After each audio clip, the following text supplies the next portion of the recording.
अटल इरादे और विजनरी नेतृत्व से क्या कुछ नहीं हो सकता। भारत के गांव में बसे लाखों पशुपालकों की प्रगति को गति देने के उद्देश्य से माननीय प्रधानमंत्री श्री नरेंद्र मोदी जी ने किए हैं अनगिनत प्रयास। इन्हीं प्रयासों का नतीजा है कि आज बनास डेयरी देश में सबसे ज्यादा दूध उत्पादन करती डेयरी के तौर पर उभर कर आई है, जिसका लाभ डेयरी से जुड़े पशुपालकों को एक आत्मनिर्भर जीवन के स्वरूप में मिला है। देश का डेयरी सेक्टर पशुपालन श्वेत क्रांति में नई ऊर्जा, किसानों की स्थिति को बदलने में बहुत बड़ी भूमिका निभा सकती है। उनकी अतिरिक्त आय का बहुत बड़ा साधन बन सकता है। दूध उत्पादन में बनास डेयरी वार्षिक 14% की बढ़ोतरी दर्ज कर रही है। दूध उत्पादन और पशुपालकों की आय में वृद्धि की ये परंपरा जारी रहे, इसी विचार के साथ बनास डेयरी ने किया दियोदर तालुका के सनादर गांव में नया डेयरी प्लांट स्थापित करने का आयोजन। 30 लाख लीटर की दैनिक क्षमता से सुसज्ज इस नवनिर्मित डेयरी प्लांट को भविष्य में 50 लाख लीटर की दैनिक क्षमता तक विकसित किया जा सकता है। 151 बीघा जमीन पर स्थापित ये डेयरी प्लांट का काम लॉकडाउन की चुनौतियों के बीच भी जारी रहा और 18 महीनों की छोटी अवधि में निर्माण कार्य पूर्ण हुआ। जब एक डेयरी के पास उसकी क्षमता से ज्यादा दूध आता है तो डेयरी को मिल्क हॉलिडे घोषित करना पड़ता है, जिसका मतलब है कि डेयरी उस दिन के लिए पशुपालकों से दूध नहीं खरीद पाएगी। एक मिल्क हॉलिडे अगर घोषित किया जाए तो 30 करोड़ रुपयों का नुकसान होता है और 10 मिल्क हॉलिडे पर 300 करोड़ रुपयों का। लेकिन मिल्क हॉलिडे घोषित न करके बढ़ते उत्पादन को अपनी प्लानिंग का हिस्सा बनाकर 610 करोड़ के खर्च पर बनास डेयरी ने किया सनादर डेयरी प्लांट का निर्माण। इस नए प्लांट के कार्यान्वयन से होगी परिवहन खर्च में 13 करोड़ 78 लाख की वार्षिक बचत। एक्सपोर्ट को ध्यान में रखते हुए फुली ऑटोमेटेड इस डेयरी प्लांट को अंतरराष्ट्रीय स्तर का उत्पादन करने के लिए लेटेस्ट मशीनरी से सुसज्ज किया गया है। नवनिर्मित डेयरी प्लांट में आज तक का सबसे विशाल 2.5 लाख लीटर क्षमता से सुसज्ज मिल्क साइलो, 60,000 लीटर क्षमता से सुसज्ज सबसे बड़ा मिल्क पैस्चराइजर और विश्व के इतिहास में सबसे बड़ी वाल्व बैटरी का हुआ है इंस्टॉलेशन। इतना ही नहीं, हाईएस्ट एनर्जी सेविंग और वाटर रिसाइकलिंग के लिए भी जरूरी टेक्नोलॉजी से सुसज्ज है ये फुली ऑटोमेटिक प्लांट। FSSAI और इंटरनेशनल स्टैंडर्ड्स के अनुसार टैंकर के अंदर और बाहरी हिस्से की वॉशिंग फैसिलिटी भी उपलब्ध है यहाँ। बटर प्रोसेसिंग और पैकेजिंग के लिए दैनिक 80 टन क्षमता, आइसक्रीम प्रोसेसिंग और पैकेजिंग के लिए दैनिक 1 लाख लीटर की क्षमता और खोआ प्रोसेसिंग और पैकेजिंग के लिए दैनिक 20 टन क्षमता। ये केवल आंकड़े नहीं, ये विश्वास है कि बढ़ते दूध उत्पादन के साथ बढ़ती रहेगी बनास के पशुपालकों की आमदनी। माननीय प्रधानमंत्री श्री नरेंद्र मोदी जी के मार्गदर्शन में बनास डेयरी ने तय किया ये संकल्प से सिद्धि का सफर, ताकि दूध की नदियां बहती रहें। बनासकांठा के जन जन के चेहरों पर उन्नति की मुस्कुराहट बनी रहे। બનાસને, ગુજરાતને અને દેશને આ સુંદર ભેટ આપવા બદલ આપનો ખૂબ ખૂબ આભાર છે। દૂધના વ્યવસાયમાં મળેલી સફળતાથી પ્રેરાઈને બનાસ ડેરીના ખેડૂતોને અન્ય ઉત્પાદનથી વધુ આવક થાય તે હેતુથી ડેરીએ હવે પોતાનો બટાટાનો પ્લાન્ટ સ્થાપ્યો છે। દરરોજ 48 ટન વિવિધ પ્રકારની સ્વાદિષ્ટ અને શુદ્ધ બટાકાની વાનગીઓ અહીં બનશે અને આ બધાનું વિશ્વના ઘણા દેશોમાં નિકાસ કરવામાં આવશે। રાજ્યના પશુપાલકો અને ખેડૂત મિત્રોની આવક વધારવા હેતુ સ્થપાયેલ બટાટા પ્રોસેસિંગ પ્લાન્ટનું ડિજિટલ માધ્યમથી ઈ લોકાર્પણ કરવા હું માનનીય પ્રધાનમંત્રીશ્રીને નમ્ર નિવેદન કરું છું।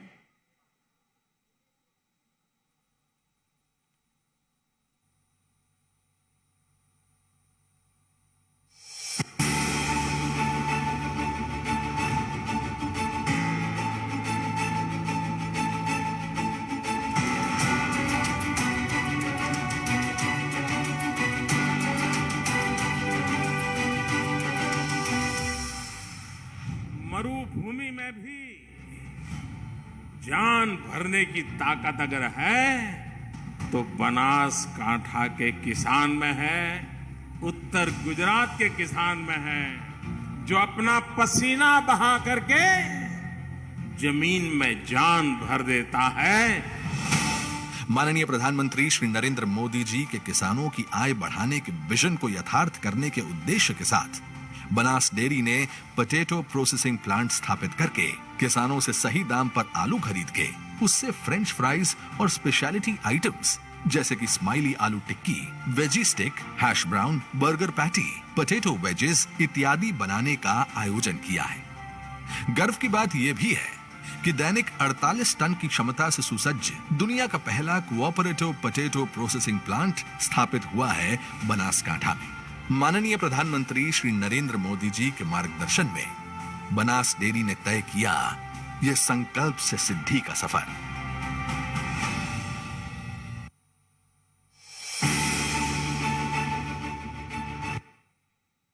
પાલનપુર ખાતે મુખ્ય સંકુલમાં અત્યાધુનિક ચીઝ અને વે પ્લાન્ટ કાર્યરત છે।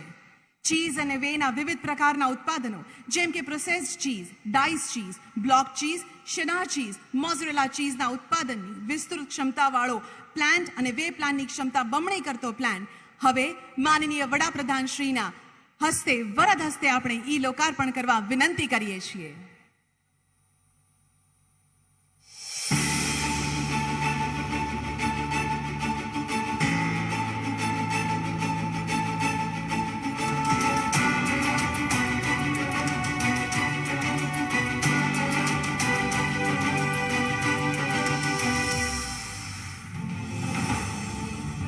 दूरदर्शिता के साथ भविष्य की जरूरतों की तैयारी आज ही कर लेना हमें हमारे प्रधानमंत्री श्री नरेंद्र भाई मोदी जी ने सिखाया है। दूध उत्पादन में वार्षिक बढ़ोतरी और चीज, पनीर और वे की बढ़ती मांग को ध्यान में रखते हुए बनास डेयरी ने की चीज और वे पाउडर प्लांट की क्षमता में वृद्धि, जिसका सीधा लाभ मिलेगा हमारे पशुपालकों को, क्योंकि क्षमता में वृद्धि के साथ बढ़ेगी दूध की खरीदी, जिससे बढ़ेगी उनकी आमदनी। प्रोसेस्ड चीज, डाइस और ब्लॉक चीज, शेडर और मोज़रेला चीज, प्रोसेस्ड चीज चिपलेट्स और प्रोसेस्ड चीज स्लाइस जैसे प्रोडक्ट्स डेयरी वैल्यू एडिशन करके बनाती है, जिससे पशुपालकों को दूध के ऊंचे दाम दिए जा सके। वेस्ट में से बेस्ट बनाने की थीम पर ध्यान केंद्रित करते हुए वे के उपयोग से हाई प्रोटीन प्रोडक्ट्स बनाए जाते हैं, जो फिटनेस और स्पोर्ट्स से जुड़े लोगों के लिए क्वालिटी प्रोडक्ट है। वे पाउडर प्लांट में आधुनिक टेक्नोलॉजी की मदद से प्रोसेसिंग क्षमता को दुगना किया गया है। चीज और वे पाउडर प्लांट के क्षमता निर्माण से चीज और वे पाउडर प्लांट की क्षमता में वृद्धि होने से पशुपालकों के जीवन में खुशहाली बढ़ेगी और विकासशील बनासकांठा की प्रगति को मिलेगी नई गति।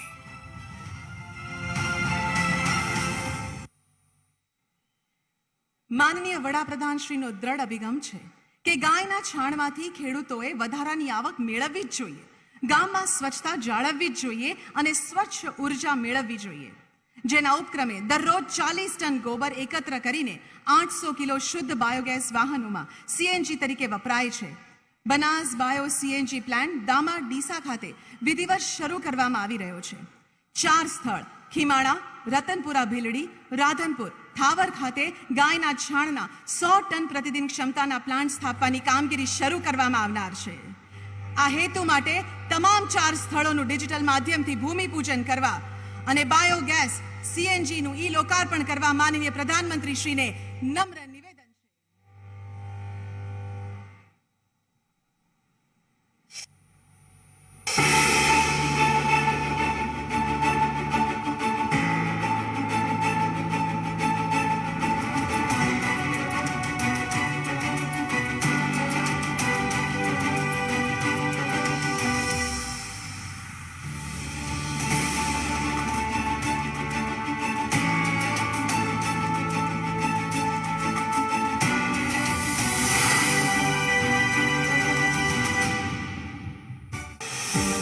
आत्मनिर्भर भारत, एक ऐसा भारत जहां वेस्ट में से बेस्ट बनाने के संकल्प के तहत पशुधन के गोबर से भी हो किसानों की आमदनी में बढ़ोतरी, जहां सॉलिड वेस्ट मैनेजमेंट के साथ जुड़ी हो गांवों की उन्नति, ऐसे आत्मनिर्भर भारत के निर्माण के लिए हमारे गांव और पशुपालकों को आत्मनिर्भर बनाने के लिए प्रयत्नशील रहती है बनास डेयरी।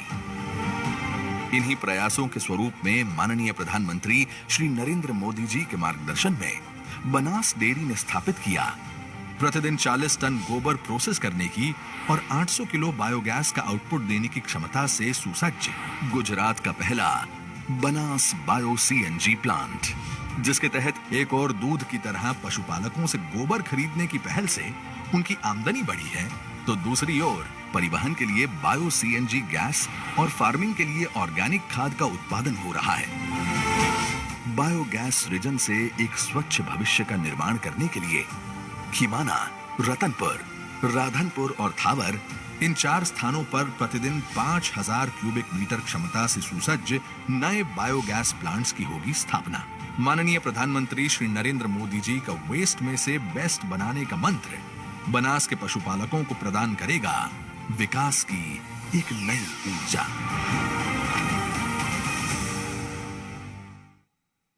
બનાસ ડેરી આજે વિશ્વ ફલક પર રાજ કરી રહ્યું છે અને એટલે જ આપણી સર્વોત્તમ બનાસ ડેરીની વિકાસ ગાથા આલેખથી કોફી ટેબલ બુકનું અનાવરણ કરવા હું માનનીય વડાપ્રધાન શ્રીને નમ્ર નિવેદન કરું છું।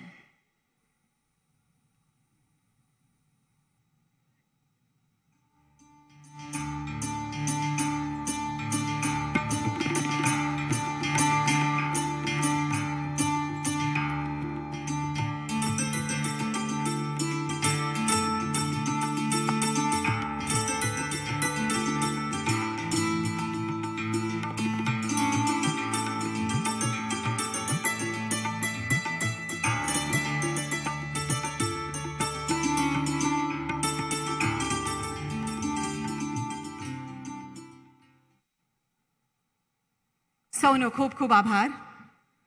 હવે આજના વિશિષ્ટ કાર્યક્રમમાં આપણી સાથે ઉપસ્થિત માનનીય ગુજરાત પ્રદેશ પ્રમુખ શ્રી CR પાટીલજીને નમ્ર નિવેદન કે આ પ્રાસંગિક ઉદ્બોધન કરશોજી।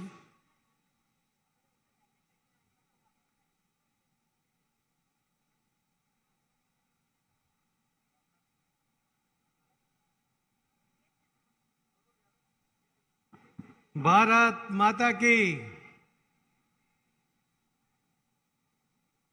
આજના કાર્યક્રમમાં દેશના સૌથી લોકપ્રિય પ્રધાનમંત્રી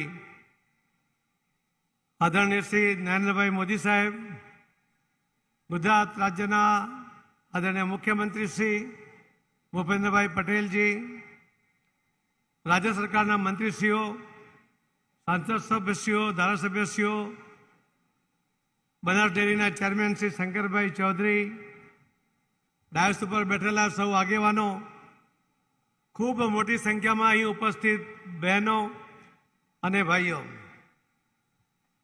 આજે બહેનો રૂપી સાગર અહીંયા સુસોટા મારતો ઊભો છે। આટલી મોટી સંખ્યામાં આખા દેશમાં ક્યારેય બહેનો ભેગી થઈ નથી અને કદાચ થઈ નહીં શકે એ પ્રકારનો રેકોર્ડ તમે આજે સર્જ્યો છે।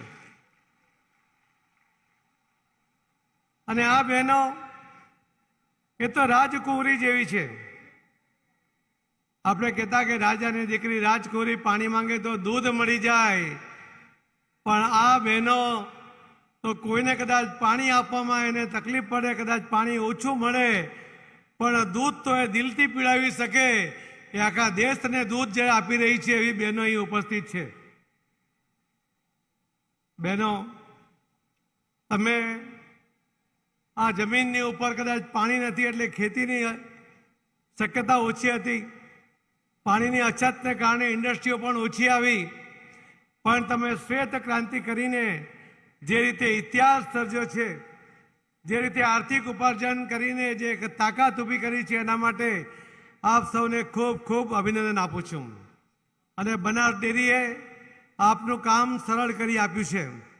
તેમ કલ્પના કરો કે જો આ દૂધ ભેગું કરીને એને વેચાણની વ્યવસ્થા ન થઈ હોત તો આપણે કલ્પના કરીએ કે શું થઈ જાત, પણ એના માટે બનાસ ડેરીએ આપ સૌના દૂધને ભેગું કરીને વેચાણની વ્યવસ્થા કરી।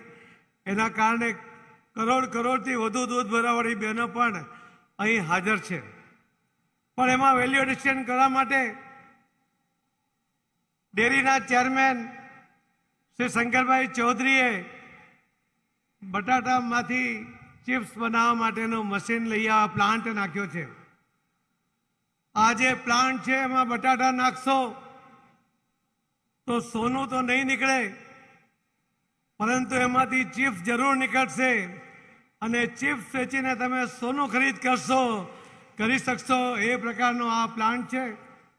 તમારા દૂધની સાથે સાથે બટાટામાંથી પણ વેલ્યુ એડિશન થાય એ પ્રકારની અનેક બીજા પ્લાન્ટ પણ આજે શરૂ થયા છે. આપ સૌને ખૂબ ખૂબ અભિનંદન આપું છું. ખૂબ ખૂબ ધન્યવાદ. જય જય ગરી ગુજરાત. ભારત માતા કી.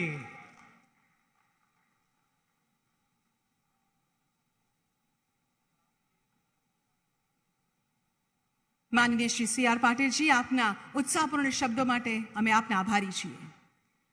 હવે હું આપણા ગુજરાત રાજ્યના માનનીય મુખ્યમંત્રી શ્રી ભૂપેન્દ્રભાઈ પટેલને નમ્ર નિવેદન કરું છું કે આ પ્રાસંગિક ઉદ્બોધન કરશો. જી.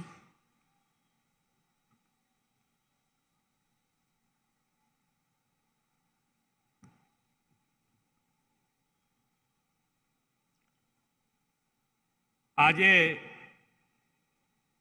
બનાસ ડેરીના અનેક નવા પ્લાન્ટ અને પોટેટો પ્રોસેસિંગ પ્લાન્ટનું ઉદ્ઘાટન, છાણ આધારિત બાયો CNG પ્લાન્ટનું લોકાર્પણ અને ખાતમુહૂર્ત, ગ્રીનફિલ્ડ ડેરી કોમ્પ્લેક્સનું લોકાર્પણ, બનાસ રેડિયો કોમ્યુનિટી રેડિયો સ્ટેશનનું ઉદ્ઘાટન તેમજ બટર મેન્યુફેક્ચરિંગ અને ચોકલેટ એન્રોલિંગ પ્લાન્ટના ઉદ્ઘાટન અવસરે પધારેલા વિશ્વના લોકપ્રિય નેતા વડાપ્રધાન શ્રી નરેન્દ્રભાઈ મોદી સાહેબ, મંચ ઉપર ઉપસ્થિત સાંસદ અને ભારતીય જનતા પાર્ટીના પ્રદેશ અધ્યક્ષ CR પાટીલજી, રાજ્યના મંત્રીમંડળના મારા સાથી શ્રી જગદીશભાઈ પંચાલ, શ્રી કીર્તિસિંહ વાઘેલા, શ્રી ગજેન્દ્રસિંહ પરમાર, સાંસદ સભ્ય શ્રી ભરતસિંહ ડાભી, પરબતભાઈ પટેલ, શ્રી દિનેશભાઈ અનાવડિયા, બનાસ ડેરીના ચેરમેન શ્રી શંકરભાઈ ચૌધરી, શ્રી દિલીપભાઈ સંઘાણી, શ્રી અજયભાઈ પટેલ, શ્રી શામળભાઈ પટેલ અને ઉપસ્થિત સૌ પશુપાલકો, ધરતીપુત્રો અને ગ્રામીણ માતા અને બહેનો, સૌને મારા નમસ્કાર. ઉત્તર ગુજરાતને ઉત્તમ ગુજરાત બનાવવાનો સંકલ્પ જેના નેતૃત્વમાં અને માર્ગદર્શનમાં સાકાર થઈ રહ્યો છે તેવા આ ધરતીના પનોતા પુત્ર શ્રી નરેન્દ્રભાઈ મોદીના હસ્તે આજે બનાસકાંઠામાં વિકાસનો ઉત્સવ ઉજવાઈ રહ્યો છે. આજે ઉત્તર ગુજરાતના દૂધ ઉત્પાદકો, પશુપાલકો, માતાઓ અને બહેનો અને ધરતીપુત્રો ત્રણેય માટે આજે અહીંયા સોનાનો સૂરજ ઉગ્યો હોય એટલો આનંદ છે. આપણે ત્યાં પશુપાલન અને ખેતીનો પૂરક વ્યવસાય બની ગયો છે ત્યારે પશુપાલન ક્ષેત્રે રાજ્યની લાખો ગ્રામીણ માતાઓ બહેનોનું યોગદાન મહિલા સશક્તિકરણનું આગવું દ્રષ્ટાંત પૂરું પાડે છે. આ પશુપાલક માતા બહેનો દૂધ સહકારી મંડળીનું સંચાલન તો કરે જ છે, પણ પરિવારના આર્થિક કારોબાર વ્યવહારમાં પણ સક્ષમતાથી પોતાનો પ્રભાવ ઊભો કરી રહી છે. ગ્રામીણ વિસ્તારની આવી પશુપાલક અને દૂધ સહકારી મંડળીઓ સાથે સંકળાયેલી નારી શક્તિની આ સંમેલનમાં આજે વિશાળ ઉપસ્થિતિ આપણે જોઈ રહ્યા છે. ગુજરાતમાં સહકાર ક્ષેત્રની તાકાત કેટલી પ્રભાવશાળી છે તેના દર્શન આજે આ કાર્યક્રમ દ્વારા થઈ રહ્યા છે. ગુજરાતની દૂધ સહકારીની ચળવળ આજની સફળતા સરદાર સાહેબના વિઝનને આભારી છે. સૌનો સાથ, સૌનો વિકાસ, સૌનો વિશ્વાસનો મંત્ર ગુજરાત અને દેશમાં સહકારી ચળવળ ખાસ કરીને દૂધ ઉત્પાદક સહકારી માળખા દ્વારા આપણે શ્રી વડાપ્રધાનશ્રીના માર્ગદર્શન હેઠળ સાકાર કરી રહ્યા છે. ઉત્તર ગુજરાતની અગ્રગણ્ય બનાસ ડેરીએ પણ આ મંત્રને સાકાર કર્યો છે. ભારતને $5 ટ્રિલિયન ઇકોનોમી બનાવવાની સાથે આત્મનિર્ભર ભારતનું તેમનું સ્વપ્ન પાર પાડવાની દિશામાં પણ બનાસ ડેરીએ કદમ ઉઠાવ્યા છે. તે આપણા સૌના માટે ગૌરવની વાત છે. બનાસ ડેરીએ વડાપ્રધાનશ્રીના દિશા દર્શનમાં નવી પહેલ કરી છે. બનાસકાંઠા બટાટા ઉત્પાદન માટે પ્રખ્યાત છે. બટાકાના ઉત્પાદનનો વેલ્યુ એડિશન મૂલ્ય વૃદ્ધિથી અહીંની પ્રોડક્ટને વિશ્વ બજાર મળે તેવી નેમ બનાસ ડેરીએ સાકાર કરી છે. આ મહિલા શક્તિએ આજના આ સંમેલનમાં વધુ ને વધુ ગ્રામીણ માતાઓ બહેનો જોડાય તેવા પ્રશંસાપાત્ર સફળ પ્રયાસો કર્યા છે. આજનો આ આખો કાર્યક્રમ આદરણીય વડાપ્રધાનશ્રીની પ્રેરણા અને માર્ગદર્શનમાં ઉત્તર ગુજરાતના પશુપાલક માતા બહેનો, ખેડૂતો અને દૂધ ઉત્પાદકો માટે સુખનો સુરજ લઈને આવ્યો છે. વડાપ્રધાન શ્રી નરેન્દ્રભાઈના નેતૃત્વમાં ઉજવાઈ રહેલા આઝાદીના અમૃત મહોત્સવના આ વર્ષમાં સફેદ ક્રાંતિ એટલે કે દૂધની ક્રાંતિ બનાસ ડેરીએ મહિલા પશુપાલક, ધરતીપુત્રો, દૂધ ઉત્પાદકો માટે અમૃતકાળ બનાવતા અનેક પ્રકલ્પો આજે આરંભ કરાવ્યો છે. આજે જ્યારે મિત્રો આટલી વિશાળ સંખ્યામાં બનાસ ડેરીના સભાસદ, પશુપાલક મહિલાઓ, ધરતીપુત્રો અહીં ઉપસ્થિત છે, ત્યારે વડાપ્રધાનશ્રીએ પ્રાકૃતિક ખેતી માટેની જે હાકલ કરી છે તેને આપણે સૌએ સાકાર કરવા વચનબદ્ધ થવાનું છે. વડાપ્રધાનશ્રીએ આઝાદીના અમૃત મહોત્સવ વર્ષે દરેક ગામમાં 75 ખેડૂતોને પ્રાકૃતિક ખેતી તરફ વળવાનું આહવાન કર્યું છે. બનાસકાંઠાના ગામે ગામમાં આવા નેચરલ ફાર્મિંગ, પ્રાકૃતિક ખેતી કરતા ખેડૂતો આપણે તૈયાર કરીએ. ગાય આધારિત ખેતીથી ધરતી માતાનું સ્વાસ્થ્ય સુધારીએ, આપણા આરોગ્યની પણ રક્ષા કરીએ અને ગાય ગૌવંશ પાલનની, પશુપાલન સંસ્કૃતિ પણ ધબકતી રાખીએ. બનાસ ડેરીએ એ મુહિમમાં અગ્રેસર રહેશે તેવી અપેક્ષા સાથે આદરણીય વડાપ્રધાનશ્રીનો ગુજરાતમાં આ નવતર પ્રકલ્પોના લોકાર્પણ કરવાને માટે હૃદયપૂર્વક આભાર માની વિરમું છું. જય જય ગરવી ગુજરાત, ભારત માતા કી જય, વંદે માતરમ.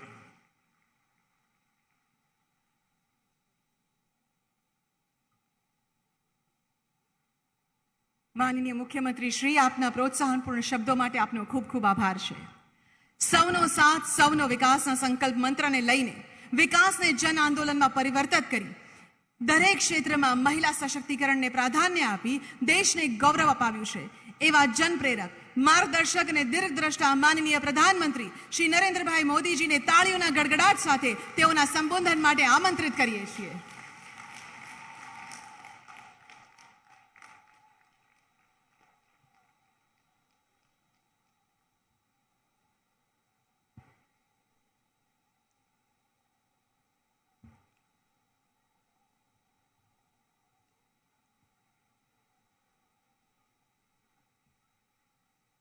नमस्ते.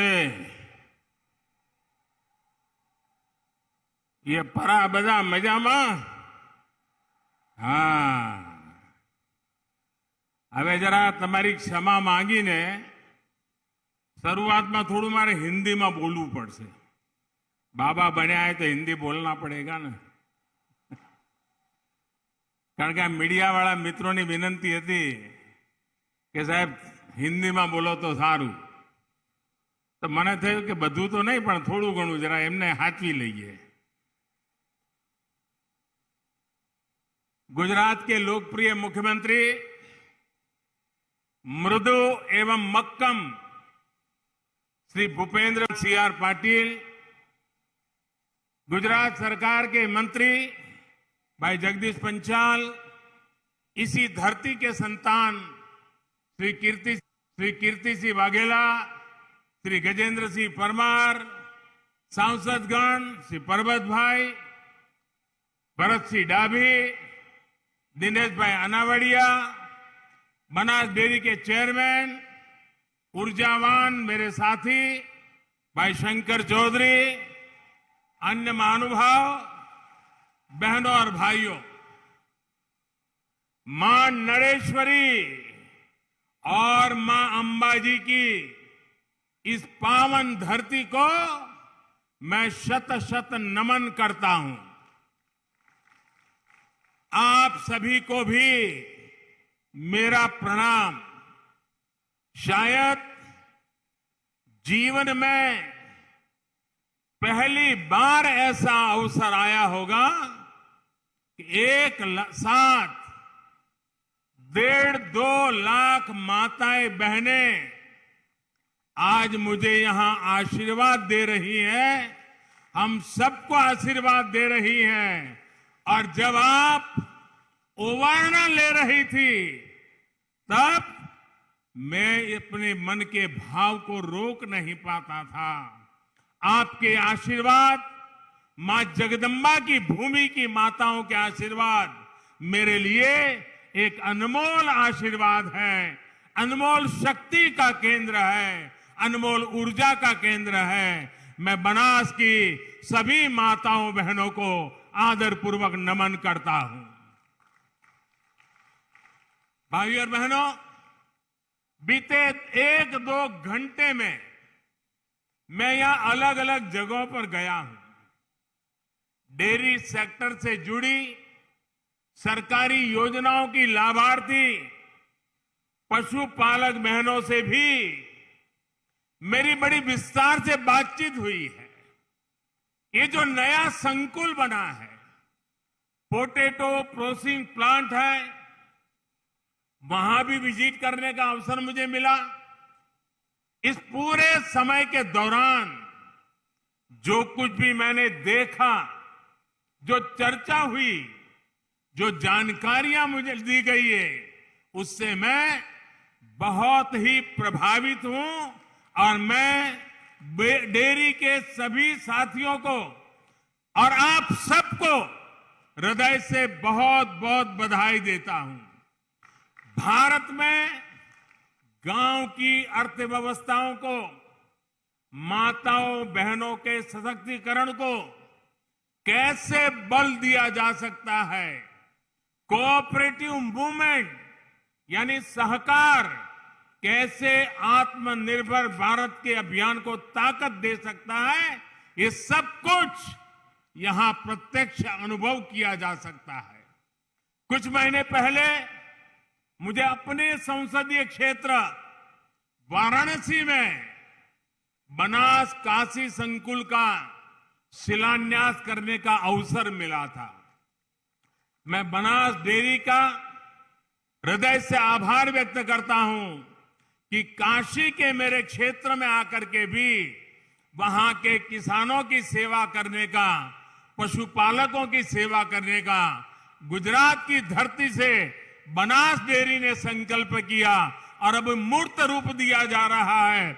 मैं इसके लिए काशी के सांसद के नाते मैं आप सबका कर्जदार हूं, मैं आप सबका ऋणी हूं और इसलिए मैं विशेष रूप से बनास डेयरी को हृदय से धन्यवाद करता हूं। आज यहां बनास डेयरी संकुल के लोकार्पण का कार्यक्रम का हिस्सा बनकर मेरी खुशी अनेक गुना बढ़ गई है। भाइयों और बहनों, आज यहां जो भी लोकार्पण और शिलान्यास किए गए हैं, वो हमारी पारंपरिक ताकत के से भविष्य के निर्माण के उत्तम उदाहरण है। बनास डेयरी संकुल, चीज और वे प्लांट, ये सभी तो डेयरी सेक्टर के विस्तार से अहम है ही। बनास डेयरी ने ये भी सिद्ध किया है कि स्थानीय किसानों की आय बढ़ाने के लिए दूसरे संसाधनों का भी उपयोग किया जा सकता है। अब बताइए, आलू और दूध का कोई लेना देना है क्या? कोई मेलजोल है क्या? लेकिन बनास डेयरी ने ये रिश्ता भी जोड़ दिया। दूध, छाछ, दही, पनीर, आइसक्रीम के साथ ही aloo tikki, aloo wedge, french fries, hash brown, burger patties जैसे उत्पादों को भी बनास डेयरी ने किसानों का सामर्थ्य बना दिया है। ये भारत के लोकल को ग्लोबल बनाने की दिशा में भी एक अच्छा कदम है।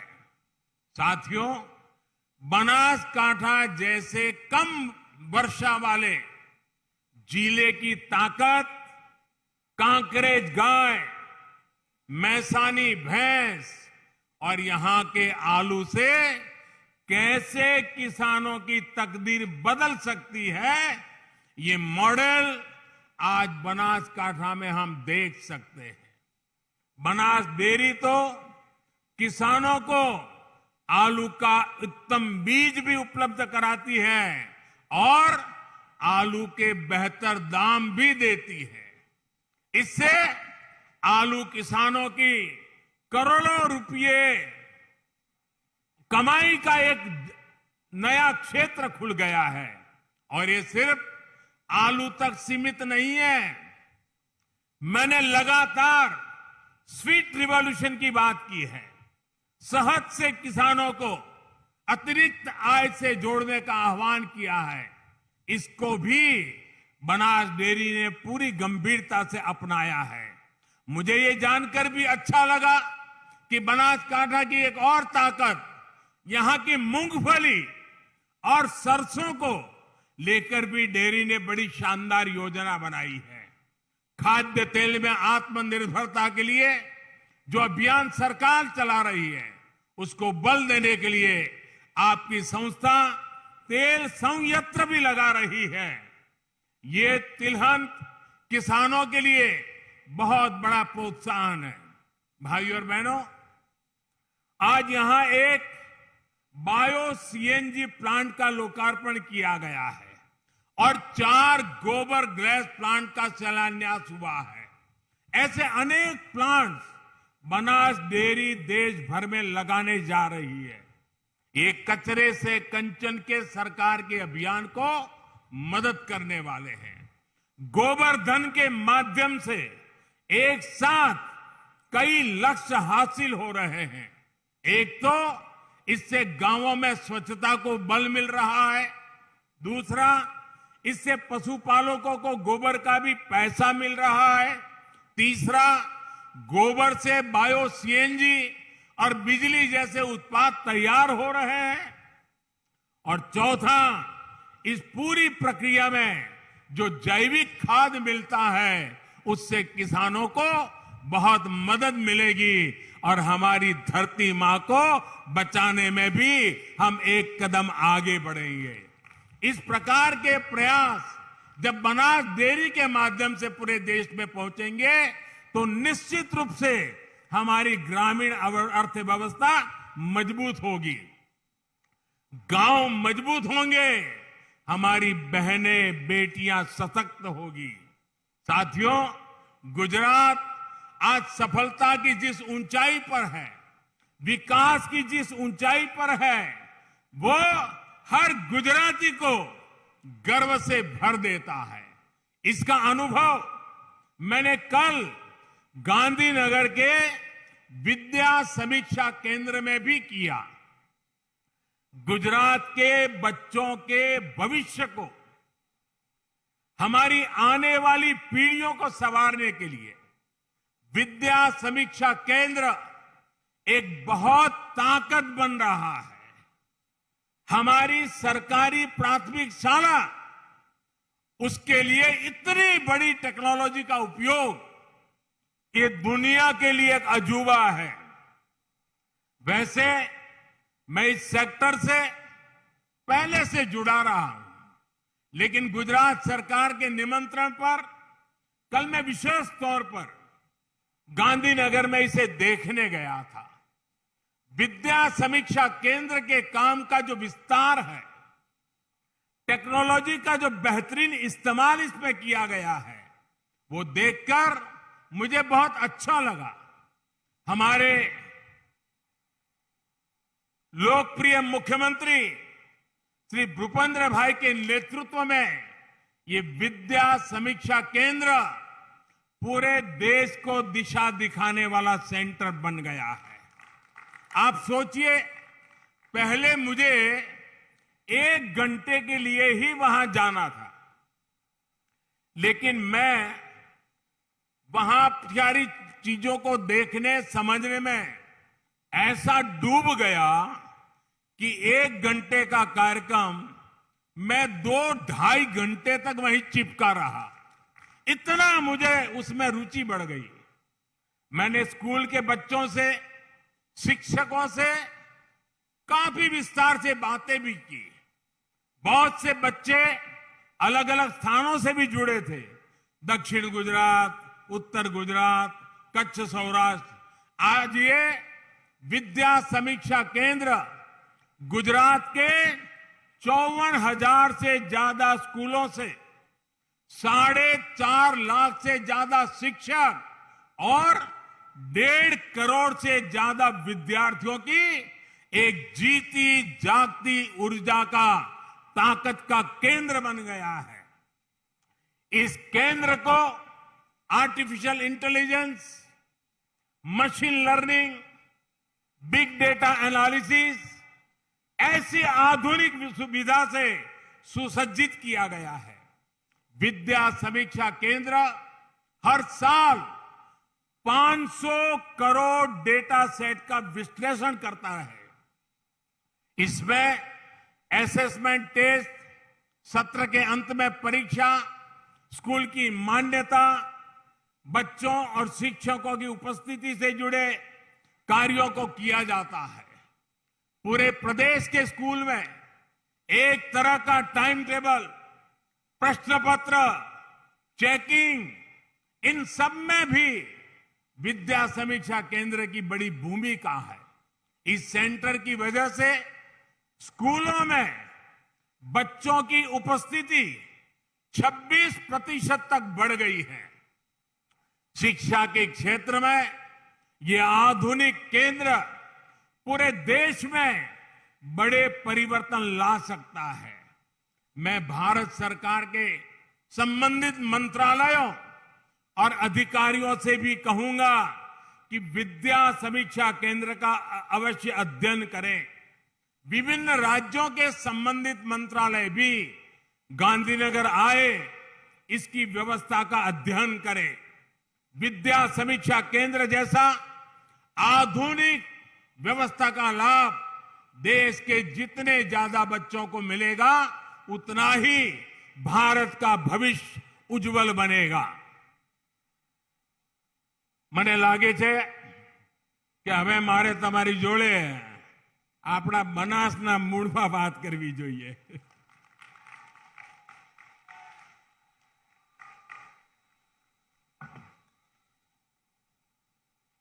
સૌથી પહેલા તો જ્યારે બનાસ ડેરી સાથે જોડાઈને બનાસની ધરતી પર આવું ત્યારે આદરપૂર્વક મારું પહેલું માથું નમે છે મુરબ્બી શ્રી ગલબા કાકા માટે। અને આજે હું 60 વર્ષ પહેલા ખેડૂતના દીકરા ગલબા કાકાએ જે સપનું જોયું એ આજે વિરાટ વટવૃક્ષ બની ગયું અને બનાસકાંઠાના ઘેર ઘેર એણે એક નવી આર્થિક શક્તિ પેદા કરી દીધી। અને માટે સૌથી પહેલા ગલબા કાકાને આદરપૂર્વક નમન। બીજા નમન મારી બનાસકાંઠાની માતાઓ બહેનોને। પશુપાલનનું કામ મેં જોયું છે કે મારી બનાસકાંઠાની માતાઓ બહેનો ઘરમાં જેમ સંતાનને સાચવે એના કરતા વધારે લાગણીથી એના પશુને સાચવે છે। પશુને ચારો ન મળ્યો હોય, પાણી ન મળ્યું હોય તો મારી બનાસકાંઠાની માતાઓ બહેનો પોતે પાણી પીતા અચકાતી હોય છે। ક્યાંક લગ્ન માટે, વ્યાર તહેવાર માટે ઘર છોડીને એક રાત બહાર જવાનું હોય તો બનાસની મારી માતાઓ બહેનો સગાવાલામાં લગ્ન છોડી દે, પણ પશુને એકલા છોડીને ન જાય। આ ત્યાગ અને તપસ્યા છે। અને એટલા માટે આ માતાઓ બહેનોની તપસ્યાનું પરિણામ છે કે આજે બનાસ ડેરી ફલી ફૂલી છે। અને માટે મારા બીજા નમન મારી આ બનાસકાંઠાની માતાઓ બહેનોના ચરણોમાં છે। આદરપૂર્વક એમને પ્રણામ કરું છું। કોરોનાના કાલખંડમાં પણ બનાસ ડેરી એક મહત્વનું કામ કર્યું। ગલબા કાકાના નામ પર મેડિકલ કોલેજ બનાવી અને હવે આ મારી બનાસ ડેરી બટાકાની ચિંતા કરે, પશુની ચિંતા કરે, દૂધની ચિંતા કરે, ગોબરની ચિંતા કરે, મધની ચિંતા કરે, ઉર્જા કેન્દ્ર ચલાવે અને હવે બાળકોના શિક્ષણની પણ ચિંતા કરે. એક પ્રકારે બનાસ ડેરી, બનાસકાંઠાની આ કોઓપરેટિવ મુવમેન્ટ આખાએ બનાસકાંઠાના ઉજ્જવલ ભવિષ્યનું એક જબરજસ્ત ગતિશીલ કેન્દ્ર બની ગયું છે અને એના માટે પણ એક દીર્ઘદ્રષ્ટા વ્યવસ્થા જોઈએ. અને ગયા 7-8 વર્ષમાં જે રીતે ડેરીનો વિસ્તાર થયો છે અને મારો તો આમાં શ્રદ્ધા રહી હોવાના કારણે આમાં મારાથી જે બનતું હોય, મુખ્યમંત્રી હતો ત્યારે ખડે પગે ઉભો રહેતો હતો અને હવે તમે મને દિલ્હી મોકલ્યો તો મેં તમને નથી છોડ્યા. તમારી સાથે રહીને તમારા સુખ દુઃખમાં ઉભો રહ્યો છું. આજે બનાસ ડેરી ઉત્તર પ્રદેશ, હરિયાણા, રાજસ્થાન, છેક ઓડિશામાં સોમનાથની ધરતીથી જગન્નાથની ધરતી સુધી, આંધ્રપ્રદેશ, ઝારખંડ એમના પશુપાલકો માટે પણ એનો વધુને વધુ લાભ આપવાનું કામ કરી રહી છે.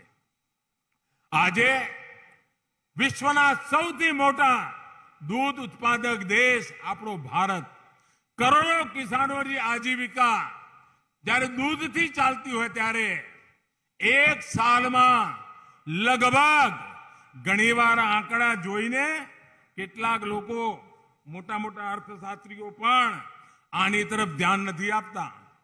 આપણા દેશમાં વર્ષે 8.5 લાખ કરોડ રૂપિયાનું દૂધ ઉત્પાદન થાય છે. ગામડામાં ડિસેન્ટ્રલાઇઝ ઇકોનોમિક સિસ્ટમ આ એનો નમૂનો છે. એની સામે ઘઉં અને ચોખાનું ઉત્પાદન, એનું ટર્નઓવર પણ 8.5 લાખ કરોડ નથી, એના કરતા વધારે દૂધનું છે. અને ડેરી સેક્ટર એનો સૌથી વધારે લાભ નાના ખેડૂતને મળે છે. 2 વીઘા, 3 વીઘા, 5 વીઘા જમીન હોય, વરસાદનું નામો નિશાન ના હોય, પાણીનો અભાવ હોય, ત્યારે અમારા ખેડૂત ભાઈ દીકરા માટે જીવન દોયલું થઈ જાય ત્યારે પશુપાલન કરીને પરિવારનું પેટ ભરતો હોય છે. આ ડેરીએ નાના ખેડૂતોની મોટી ચિંતા કરી છે અને નાના ખેડૂતોની મોટી ચિંતા એ સંસ્કાર લઈને હું દિલ્હી ગયો તો દિલ્હીમાં પણ મેં આખા દેશના નાના કિસાનોની મોટી મોટી જવાબદારીઓ માથે લેવાનું મેં કામ કર્યું. અને આજે વર્ષમાં 3 વાર 2,000 રૂપિયા આ ખેડૂતોના ખાતામાં સીધા મોકલી આપું છું. પહેલાના પ્રધાનમંત્રીઓ કહેતા હતા કે દિલ્હીથી રૂપિયો નીકળે તો 15 પૈસા પહોંચે. આ પ્રધાનમંત્રી એમ કહે છે કે દિલ્હીથી રૂપિયો નીકળે તો 100 પૈસા એ જેના ઘેર પહોંચવા જોઈએ એના ઘેર પહોંચતા હોય છે અને ખેડૂતને ખાતામાં જમા થતા હોય છે. અનેક એવા કામો આજે જ્યારે ભારત સરકાર, ગુજરાત સરકાર, ગુજરાતની કોઓપરેટિવ મુવમેન્ટ આ બધા સાથે મળીને કરી રહ્યા છે ત્યારે હું આ બધી મુવમેન્ટને હૃદયપૂર્વક અભિનંદન આપું છું. એમનો જય જયકાર થાય. હમણાં ભૂપેન્દ્રભાઈએ બહુ લાગણીપૂર્વક એક વાત કરી પ્રાકૃતિક ખેતીની. બનાસકાંઠા એક વાત જો સમજી લે તો બનાસકાંઠા કોઈ દી એ વાતને છોડે નહીં, એ મારો અનુભવ છે. શરૂઆતમાં મહેનત પડે.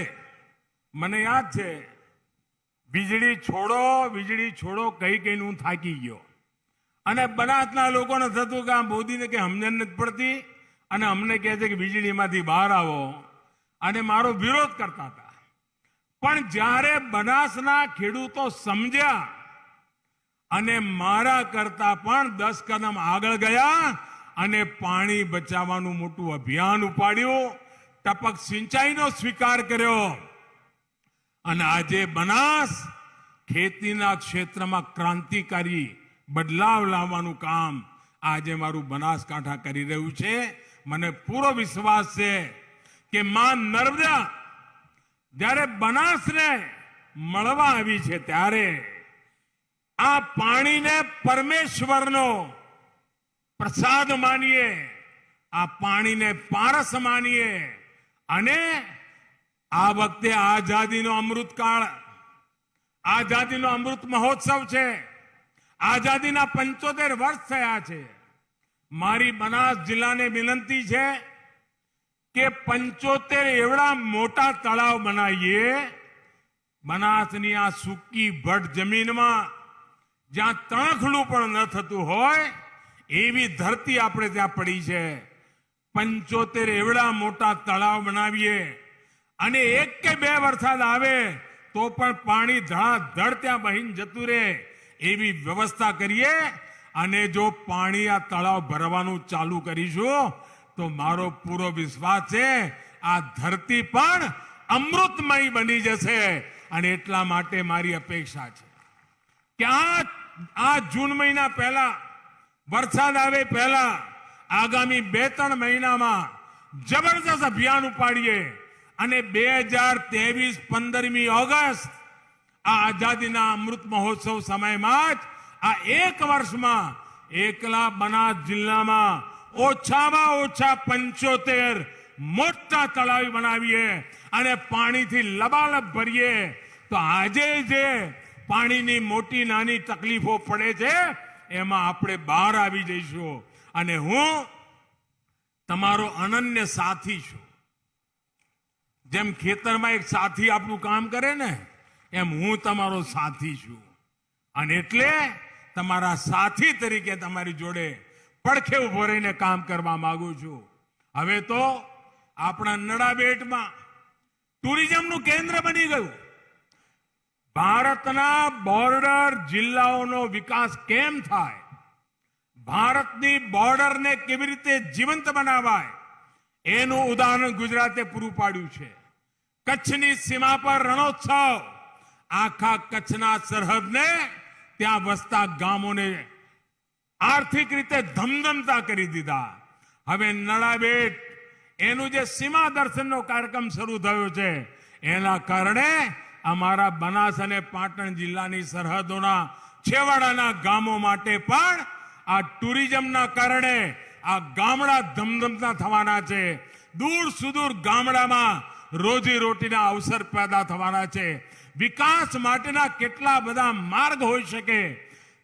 પ્રાકૃતિક ગોદમાં ઉભા રહીને કઠિનમાં કઠિન પરિસ્થિતિમાં કેવી રીતે પરિવર્તન લાવી શકાય એનું આ ઉત્તમ ઉદાહરણ આપણી સામે છે. ત્યારે હું બનાસના નાગરિકોને, ગુજરાતના નાગરિકોને અને એક પ્રકારે દેશના નાગરિકોને આ અણમોલ રત્નો આજે એમના ચરણોમાં ધરી રહ્યો છું. અને આ અવસર માટે બનાસ ડેરીએ મને પસંદ કર્યો એ બદલ હું બનાસ ડેરીનો પણ આભાર માનું છું. મારી સાથે બંને હાથ ઉપર કરીને જોરથી બોલીશું, ભારત માતા કી. અવાજ જોરદાર જોઈએ હો આપણો. ભારત માતા કી, ભારત માતા કી. ખૂબ ખૂબ ધન્યવાદ.